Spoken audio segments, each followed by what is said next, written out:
Saturday, it remains an open competition. So how will Robert Griffin III do in Cleveland this season? Skip? Shannon Sharp, I have bad feelings about this. For the record, I'm a huge RG3 fan. I was before he was drafted. I said on this show I thought his career would be slightly better than Andrew Luck's, and all RG3 did as a rookie was win Offensive Rookie of the Year and lead that team to the NFC East title and put them in position to win a playoff game in which they were up 14-0 when he tweaked his knee and later wrecked his knee, as you well know. Yes. Which was pretty much the end of RG3 as we knew and loved him, or at least I knew and loved him. I'm also a big Hugh Jackson fan. I definitely believe in Hugh Jackson. I know you do. But I don't believe in this spot for my man RG3 because I believe he was signed from the start to be little more than a placeholder in Cleveland, little more than a big name, former big name diversion for the fans to at least be fascinated by for a little while as the new regime tries to retool this team on the fly. It's going to be, for a while, the worst team by far in the National Football League. I don't think Robert or any other quarterback will have much of a chance with this team, and I think he will be the one who takes the early beating as they prepare for the Cody Kessler era in Cleveland. I think Hugh Jackson loves Cody Kessler. Hugh has coaching ties back to USC, as you know. He knows people at USC.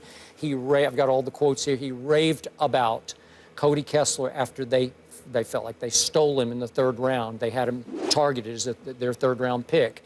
And he raved about his accuracy. He was a 67% passer for his career at USC, his athletic ability. And he said, this is a guy we feel very comfortable with, and we think he's going to have an opportunity to ascend.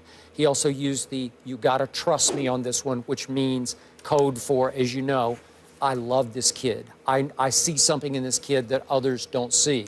And by the way, when I look at his numbers at USC, I do think he was underrated because their team didn't get the national acclaim that we thought it would get. But he was 88 touchdown passes to 19 picks. That year, 2 years ago, that he had was 39-5. Last year, he struggled a little bit at 29-7, but their team struggled because their coach went south on them, obviously, with all the mess with Sarkisian. So my point is, I do think he was a steal. I think they will ease him into the starting lineup in games 7, 8, 9, somewhere in there. And I just feel like my man, Robert, won't get the shot he deserves as he tries to refine himself and his confidence playing behind a bad line for a bad football team in Cleveland, Ohio. Well, I think a lot of why Kessler kind of went unnoticed is that big games, UCLA, he didn't play particularly well. Stanford, he didn't play well. Oregon, all the big games where you... You mean this past year or 2 years ago? In his career. Yeah. You look at it and you says, okay, we want to see what this guy can do against top-level competition, especially rivalry games, and he didn't play particularly well. The question I have is that RG3, is he going to be willing to run some of that zone read stuff, some of that read option, to get back? I'm not saying I hope so. I'm not saying it has to be a steady diet of No, but Skip. it's a big part of his game. It's a big part of who he is. I agree. Skip, that's how he won the Heisman Trophy. That's how he won a Rookie of the Year. But then he wanted to scrap that and become immediately a Tom Brady. That's not what he is. If you look at... He said he wanted to be Peyton Manning. He did that. Okay. Nope, that won't work. Yeah, no. And if you look at it, early on in his rookie year, a lot of people thought he's better than Cam, he's better than Russell Wilson, and now... Russell Wilson's won a Super Bowl. Cam's been an MVP, been to a Super Bowl. Everybody's forgotten about RG3. I think he has to get back to doing that. His legs is what makes him dynamic, not his arm. Yeah, he can make throws, but he's going to have to get back to making plays outside of the pocket. The first thing I got to know is, will his legs ever get right again? Will they get world-class speed? No, not after. Just 2 ACL. He's had 2 ACL surgeries, Skip. But the question is his mind. Does he believe that he can run and suffer no ill effects? Will Hugh Jackson put him in situations? Because everybody that Hugh touches, they're gold in the NFL. Andy Dalton. Andy Dalton. You look at Andy Dalton, Carson Palmer. The Raiders gave up so much to get him and then gave him away. And so I believe in RG3. I believe that he can come back. Will we ever see that dynamic of a season that he had his rookie year? I don't believe so, Skip. I also have total confidence in Hugh Jackson, but he's on not a very good football team in a very tough division. Baltimore will be much improved this year. Will. The Steelers, I think offensively, the Steelers have the most talent in the NFL. and Cincinnati will be Cincinnati. So he has an uphill struggle that he must face. But I want to see him succeed, Skip. He's been beaten down. I beat him down because, and a lot of this that's going on in his life, in his football life, is his own doing. I agree. So everybody, Mike Shanahan didn't want him. Mike Shanahan didn't want him, and Jay Gruden didn't want him. All I know is Mike Shanahan took a quarterback in the third round. Mike believes in Kirk Cousins. You've heard him say he believes he can be a franchise quarterback. Jay Gruden gets there and basically says, okay, I'm going to put the job up. Kirk Cousins beat him out for the job, Skip. No matter, I don't care how you want to get around. Yeah, maybe the situation was handled poorly. RG3 handled some situations poorly.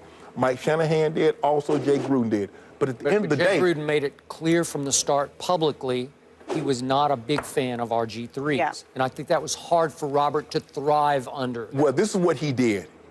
He, under the guise, he told the owner, oh, look what I did with Andy Dalton. This guy has way more talent than Andy Dalton. That was just to get in. Once he got in and got the 5-year guaranteed deal, now I can pretty much do what I want to do. Look, maybe Andy Dalton is better. I'm not Andy Dalton. Maybe Kirk Cousins was better for Jay Gruden's system. I agree. But he could have handled a little different.